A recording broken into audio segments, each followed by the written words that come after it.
شمع نبوت کے پروانوں، غوث و خواجہ و رضا کے دیوانوں، قرآن عظیم کے فداکاروں، آئیے حسب معمول ساری کائنات کے حور اللہ کے رسول کی بارگاہ میں درود و سلام کی ڈالی نچھاور کریں۔ پڑھیں بآواز بلند اللہم صلی علی سیدنا شفیعنا حبیبنا مولانا محمد بارک وسلم، صلاۃ و سلام علیک یا رسول اللہ صلی اللہ تعالی وسلم۔ مٹ جائے گا گناہوں کا تصور ہی جہاں سے اقبال، مٹ جائے گا گناہوں کا تصور ہی جہاں سے اقبال، اگر ہو جائے یقین کہ اللہ دیکھ رہا ہے، اگر ہو جائے یقین کہ اللہ دیکھ رہا ہے۔ دل پاک نہیں تو پاک ہو نہیں سکتا انسان، دل پاک نہیں تو پاک ہو نہیں سکتا انسان، ورنہ ابلیس کو بھی آتی تھی وضو کے فرائض بہت، ورنہ ابلیس کو بھی آتی تھی وضو کے فرائض بہت۔ زندگی کے اعمال کی قبولیت کے لیے ضروری ہے دل کا صاف ہونا، حسد، بغض، کینہ، جلن، کپٹ، تمام خرافات سے پاک ہو کر بندہ جب سجدہ رب کو کرے گا تو اللہ تعالیٰ اس سجدے کو قبول کرتا ہے، اور سر جھکانے سے نمازیں ادا نہیں ہوتی، سر جھکانے سے نمازیں ادا نہیں ہوتی، دل جھکانا پڑتا ہے عبادت کے لیے، دل جھکانا پڑتا ہے عبادت کے لیے، یوں ہی سر جھکا کے مزہ نہیں ہے، ورنہ 600 کروڑ برس تو ابلیس نے بھی سر جھکایا، تو سر جھکانے سے نمازیں ادا نہیں ہوتی، دل جھکانا پڑتا ہے عبادت کے لیے، اور کوئی عبادت کی چاہ میں رویا، کوئی عبادت کی راہ میں رویا،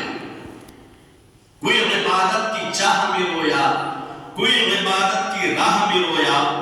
عجیب ہے یہ نماز محبت کا سلسلہ اقبال، کوئی قضا کر کے رویا تو کوئی ادا کر کے رویا، کوئی قضا کر کے رویا تو کوئی ادا کر کے رویا، اور اللہ کو بھول گئے فکر روزی میں، روزی ہی کی فکر ہی تو بھولا ہے۔ رزق کمانے میں انسان اس قدر مشغول ہو چکے ہیں کہ ظہر کا وقت کب ہو رہا ہے پتہ ہی نہیں، عصر کا وقت کب ہو رہا ہے پتہ ہی نہیں، مغرب کا وقت کب ہو رہا ہے پتہ ہی نہیں، عشاء کا وقت کب ہو رہا ہے پتہ ہی نہیں، اللہ کو بھول گئے، تو اللہ کو بھول گئے فکر روزی میں، تلاش رزق کی ہے رازق کا خیال ہی نہیں، تلاش رزق کی ہے رازق کا خیال ہی نہیں، رزق ہم تلاش کرتے ہیں لیکن رزق کا دینے والا جو رازق ہے اس کا خیال ہی نہیں کہ اس کو ہمیں سجدہ کرنی چاہیے، ظہر میں 12 رکعت پڑھ کر اللہ کو سجدہ کرنی چاہیے، جس رب نے ہمیں رزق دیا، جس رزاق نے رزق کی فراوانی دیا، اس کا خیال ہی نہیں، تو اللہ کو بھول گئے فکر روزی میں، تلاش رزق کی ہے رازق کا خیال ہی نہیں، اور کمال شکوہ کیا آج مسجد میں اللہ نے،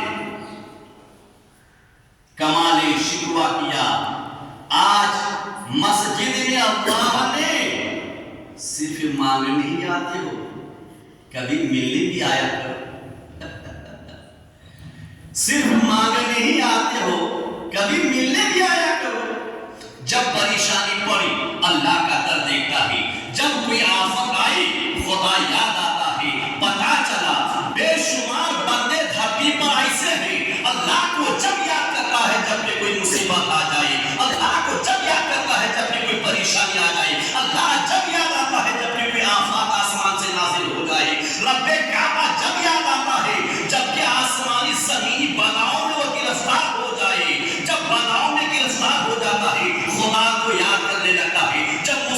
دو چار ہو جاتا ہے، خدا کو یاد کرنے لگتا ہے، جب آسمانی زمین بلاؤں میں پھنس جاتا ہے رب تبارک تعالیٰ کو یاد کرتا ہے۔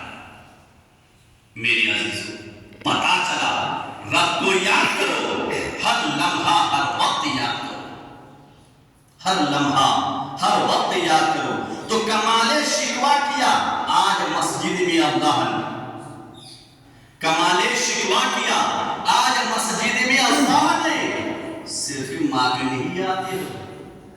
کبھی ملنے بھی آیا کرو، صرف مانگنے ہی آتے ہو، کبھی ملنے بھی آیا کرو۔ اور بستر سے اٹھ کر مسجد تک جا نہ سکے اقبال، بستر سے اٹھ کر مسجد تک جا نہ سکے اقبال، اور خواہش رکھتے ہیں جنت، اور خواہش رکھتے ہیں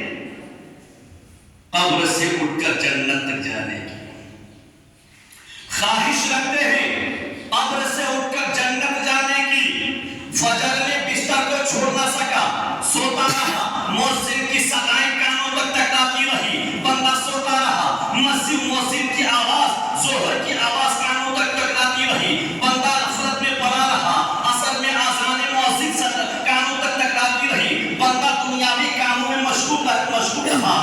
میری عزیزو، مسجد تک آنے کی توفیق نہیں ملی، اللہ کو سجدہ کرنے کے لیے خدا کے گھر تک آنے کی توفیق نہیں ملی، اللہ کے گھر تک آنے کی اسے فرصت نہیں ملی، اپنی نیند کی قربانی دینے کی فرصت نہیں ملی، اور سوچتے ہیں کہ جب قبر سے اٹھیں گے تو جنت میں جائیں گے۔ یہاں گھر چھوڑ کر مسجد تک آ نہ سکے، گھر چھوڑ کر مسجد تک آ نہ سکے، اور خواہش تمنا رکھتے ہیں قبر سے اٹھ کر جنت جانے کی، تو بستر سے اٹھ کر مسجد تک جا نہ سکے اقبال، بستر سے اٹھ کر مسجد تک جا نہ سکے اقبال، خواہش رکھتے ہیں قبر سے اٹھ کر جنت جانے کی، خواہش رکھتے ہیں قبر سے اٹھ کر جنت جانے کی۔ اور تیرے سجدے کہیں تجھے کافر نہ کر دے اقبال، تیرے سجدے کہیں تجھے کافر نہ کر دے اقبال، تو جھکتا کہیں اور ہے اور سوچتا کچھ اور ہے، تو جھکتا کہیں اور ہے سوچتا کچھ اور ہے۔ بندہ جب بارگاہ الہی میں جھکتا ہے، دل صاف ہو تو سجدہ قبول ہے، دل پاک ہو عداوتوں سے تو سجدہ قبول ہے، دل پاک ہو حسد اور بغض سے تو عبادت قبول ہے، دل پاک ہو کینہ کپٹ سے تو وہ سجدہ رب کعبہ قبول کرتا ہے۔ لیکن اگر دل گندا ہو، حسد سے بھرا ہوا ہو، بغض سے بھرا ہوا ہو، کینہ سے بھرا ہوا ہو، عداوت سے بھرا ہوا ہو، تو وہ سجدہ قبول نہیں، بلکہ قیامت کے میدان میں رب تبارک تعالیٰ تجھے تیرے چہرے پہ منہ پہ مار دے گا۔ میری عزیز، اس لیے علامہ اقبال نے کہا ہے کہ تیرے سجدے کہیں تجھے کافر نہ کر دے اقبال، تیرے سجدے کہیں تجھے کافر نہ کر دے اقبال، تو جھکتا کہیں اور ہے سوچتا کچھ اور ہے، سوچتا کچھ اور ہے۔ تو ضروری ہے اگر سجدے کی قبولیت چاہتے ہو، عبادات کی قبولیت چاہتے ہو، اعمال حسنہ کی قبولیت چاہتے ہو، تو رب کعبہ کی بارگاہ میں جب جھکو تو اپنے دل کو، اپنے قلب کو حسد سے پاک کرو، کینہ سے پاک کرو، عداوت سے پاک کرو، کپٹ سے پاک کرو، جلن سے پاک کرو، تمام عداوتوں کو دوتوں سے گندگی سے پاک کر کے رب کعبہ کو سجدہ کرو۔ تیرا ایک سجدہ 1000 سجدوں پر بھاری ہوگا، تیرا ایک سجدہ 1000 سجدوں پر بھاری ہوگا۔ اللہ تبارک تعالیٰ ارشاد فرماتا ہے، یا ایھا الذین آمنوا لا تلہیکم اموالکم ولا اولادکم عن ذکر اللہ ومن یفعل ذلک فاولئک هم الخاسرون۔ پارہ 28 سورہ منافقون رکوع 14 میں اللہ تبارک تعالیٰ ارشاد فرماتا ہے، اے مسلمانوں، اے مومنوں، اے ایمان والو، یا ایھا الذین آمنوا، اے ایمان والو، لا تلہیکم، مت ڈالو ہلاکت میں، مت ڈالو ہلاکت میں، اموالکم، اپنے مالوں کو، ولا اولادکم، اور نہ ہی اپنی اولاد کو عن ذکر اللہ، اللہ کے ذکر سے غفلت برت کر۔ کیا پتا چلا اللہ کیا پیغام دے رہا ہے؟ کہ میرے اہل ایمان بندو سنو، تم دنیاوی تجارت میں مشغول ہو کر مجھے سجدہ کرنا نہ چھوڑو، تم اپنے کاروبار میں مشغول ہو کر میرے گھر مسجد کو آباد کرنا مت چھوڑو، تم حکومت دنیاوی حکومت میں مشغول ہو کر مجھے سجدہ کرنا مت چھوڑو، تم اولاد کی پرورش میں مشغول ہو کر مجھے مت بھولو، سجدہ کرنا مت چھوڑو، تم دنیاوی لہو لعب میں مشغول ہو کر مجھے سجدہ کرنا مت چھوڑو، تم اپنے بیوی بچوں کی پرورش میں مشغول ہو کر مجھے سجدہ کرنا مت چھوڑو، دولت کو کمانے کے چکر میں مشغول ہو کر مجھے سجدہ کرنا مت چھوڑو، تجارت کی محبت میں ڈوب کر مجھے سجدہ کرنا مت چھوڑو۔ کیوں؟ اگر تم نے ایسا کیا، بچوں کی پرورش میں مشغول ہو کر مجھے سجدہ کرنا چھوڑ دیا، اولاد کی پرورش میں مشغول ہو کر مجھے سجدہ کرنا چھوڑ دیا، دولت کمانے کے چکر میں مشغول ہو کر مجھے سجدہ کرنا چھوڑ دیا، زمین جائیداد کی محبت میں مشغول ہو کر مجھے سجدہ کرنا چھوڑ دیا، تجارت میں مشغول ہو کر مجھے سجدہ کرنا چھوڑ دیا، کاشتکاری کھیتی کے کام میں مشغول ہو کر مجھے سجدہ کرنا چھوڑ دیا، دولت کمانے کے چکر میں ڈوب کر مجھے سجدہ کرنا چھوڑ دیا، دولت کی انبار لگانے کے چکر میں ڈوب کر مجھے سجدہ کرنا چھوڑ دیا، قارون اور فرعون جیسی محل تعمیر کرنے کے چکر میں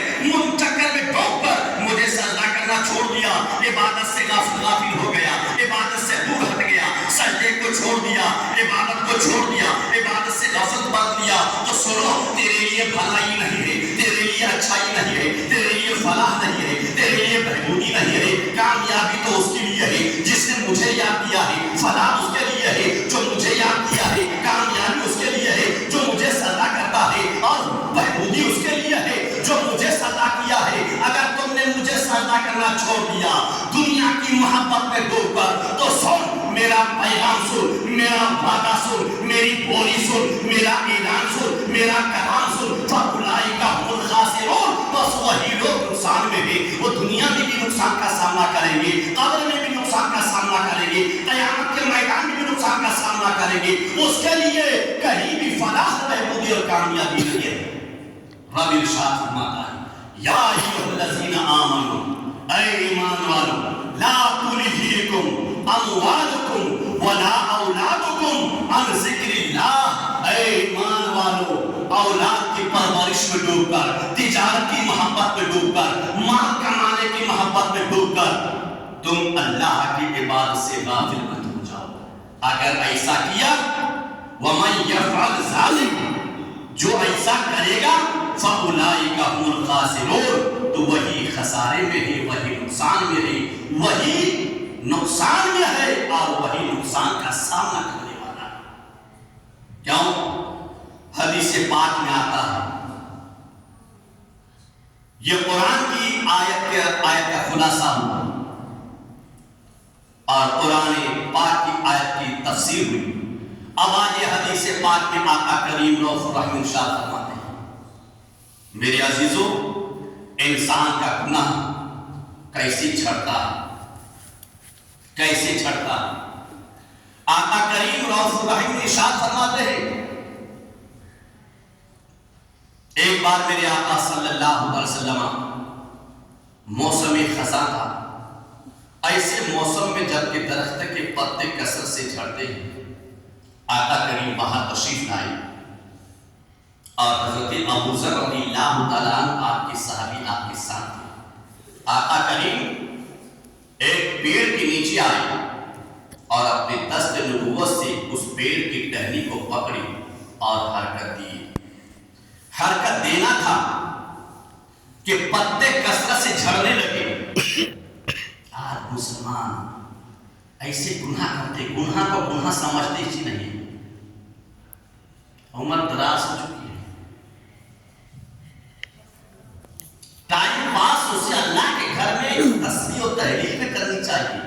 تو ٹائم پاس انسان گناہوں کے اڈے میں شراب پی کر، دارو پی کر، جوا کھیل کر، ہاتھ میں پتے لے کر، تاش لے کر، میرے عزیزو آخر اللہ کو منہ بتانا ہے، مرنا ہے، موت سے کوئی بچ نہیں پایا ہے۔ آپ ہاتھ میں پتے لے کر ٹائم پاس کرنے کے لیے بیٹھیں گے تو رب کو حساب دینا پڑے گا، یاد رکھو۔ یہ تمہارے نامہ اعمال میں نیکی نہیں، گناہوں کا ذخیرہ لکھا جائے گا۔ اگر وہی ہاتھ میں تسبیح لے کر خدا کے گھر میں ہو، اپنے گھر میں ہو، اللہ کے ناموں کو پڑھا کرو، رب تبارک و تعالیٰ تیری زندگی کے گناہ کو مٹا دے گا، اللہ رزق میں برکت دے گا۔ آئیے اعمال حسنہ سے گناہ کیسے چھڑتا ہے؟ جب پیڑ کے ٹہنی کو آقا کریم نے حرکت دیا اور پتے کثرت سے جھڑنے لگے، آقا کریم نے ارشاد فرمایا ابو ذر، تو حضرت ابو ذر نے کہا لبیک یا رسول اللہ، اے اللہ کے نبی آپ کا غلام حاضر ہے، کہیے کیا بات ہے؟ آقا کریم نے ارشاد فرمایا اے ابو ذر انا عبدان، کہ جب بندہ مومن اللہ کی رضا حاصل کرنے کی نیت سے خوف خدا میں، سنت مصطفیٰ میں، خوف خدا میں، خشیت الہی میں ڈوب کر اپنے معبود برحق کو سجدہ کرتا ہے اور اس سے اللہ کی رضا حاصل کرنے کی نیت رکھتا ہے، تو آقا کریم فرماتے ہیں اے ابو ذر سن،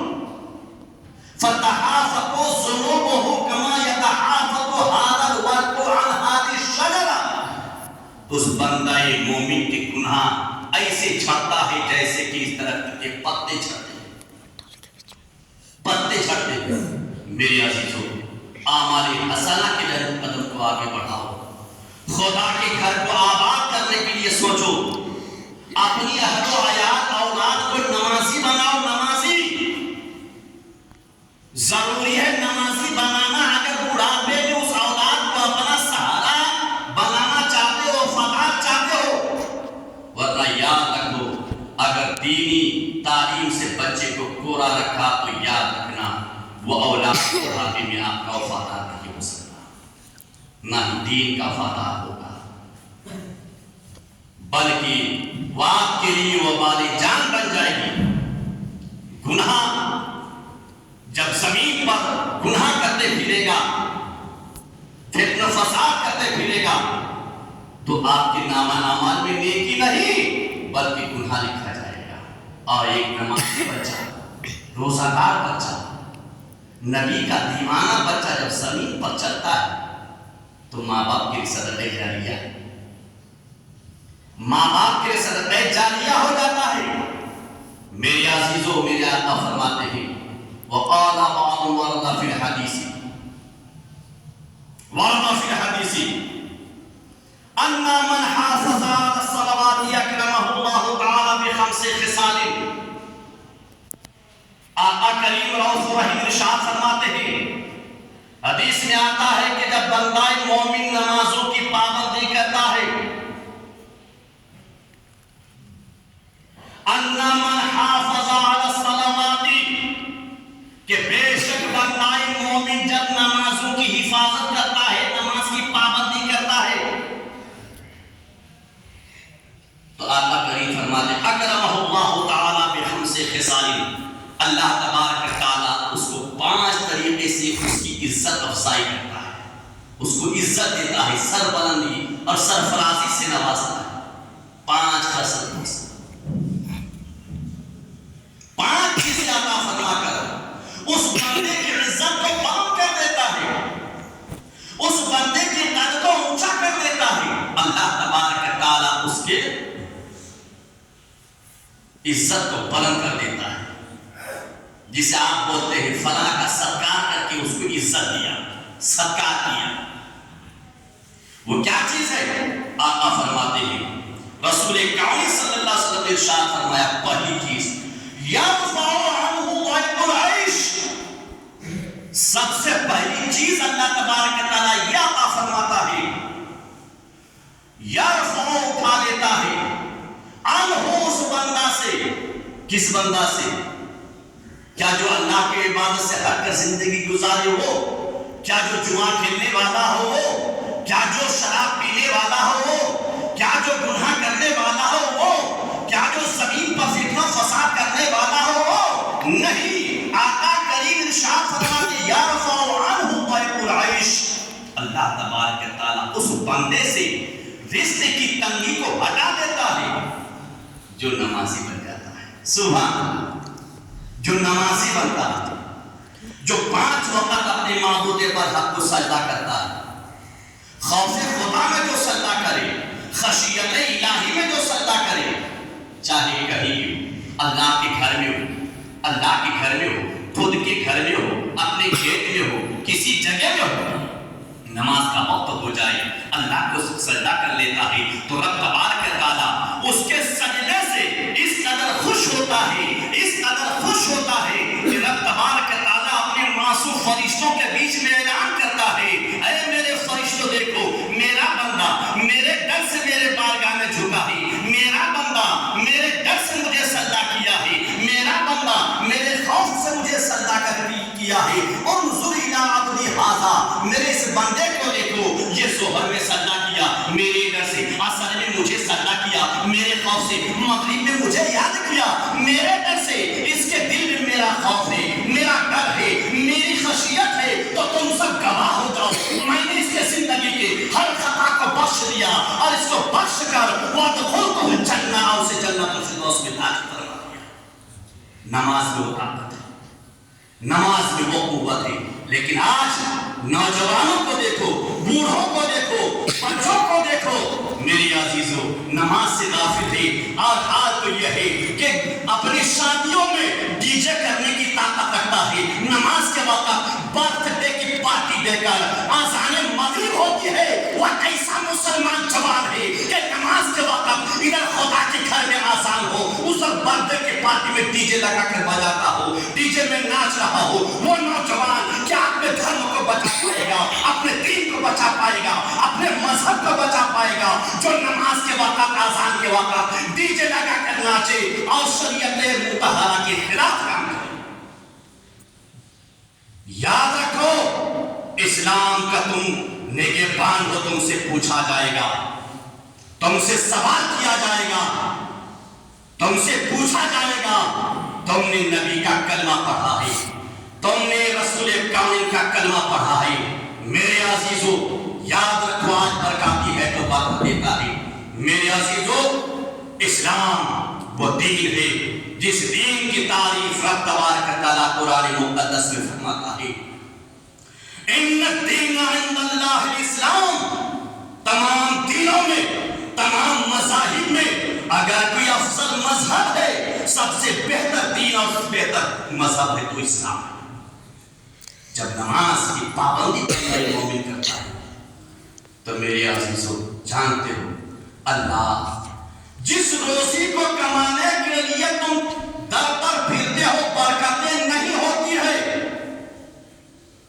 کماتے ہیں برکت نہیں ہوتی، پیارے کیسے برکت ہوگی؟ جس نے برکت رکھی ہے تو اسی کو چھوڑ دیا۔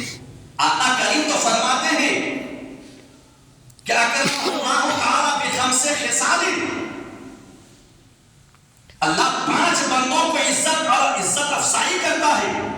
5 خصلتیں اسے عطا فرماتا ہے، جس میں پہلی چیز یہ ہے یرفع عنہ ضیق العیش، نماز کی پابندی کرنے والے کی زندگی سے اللہ تنگی کو ہٹا لیتا ہے، تنگی کو دور کر لیتا ہے۔ رزق کی تنگی اللہ اس بندے پر نہیں رکھتا جو اللہ کو 5 وقت سجدہ کرتا۔ بتاؤ ایمانداری کے ساتھ اتنی بڑی آبادی ہے، کتنے رہتے ہیں عصر میں، کتنے رہتے ہیں ظہر میں، کتنے رہتے ہیں مغرب میں، کتنے رہتے ہیں فجر میں؟ کیا آذان کی آواز مؤذن کی صدا مسلمانوں کے کان سے نہیں ٹکراتی ہے؟ کیا مؤذن کی صدا نوجوانوں کے کان سے نہیں ٹکراتی ہے؟ کیا مؤذن کی صدا بوڑھوں کے کان سے نہیں ٹکراتی ہے؟ کل قیامت کے میدان میں آقا کریم صلی اللہ تعالیٰ علیہ وسلم کے بارگاہ میں کیا جواب دے گا جب رسول اکرم نے پوچھ لیا تم سے؟ آقا کریم فرماتے ہیں قرۃ عینی فی الصلاۃ، میری آنکھوں کی ٹھنڈک نماز میں ہے۔ نماز میں کیا جواب دے گا؟ تم نے دین کو کیا سمجھا؟ کیا جواب دینا؟ میرے عزیزو سدھر جاؤ، اللہ کے گھر کو سجدوں سے آباد کرو۔ اللہ کے گھر کو سجدوں سے آباد کرنے کی ایک جٹ ہو جاؤ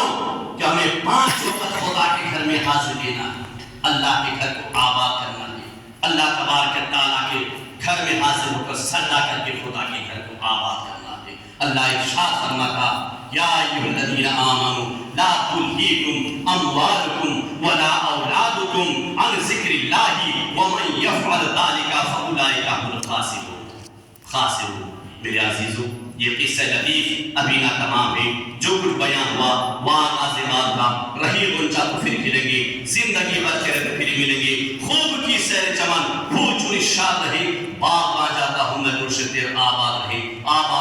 وآخر دعوانا الحمدللہ رب العالمین۔ السلام علیکم جو حضرات سنت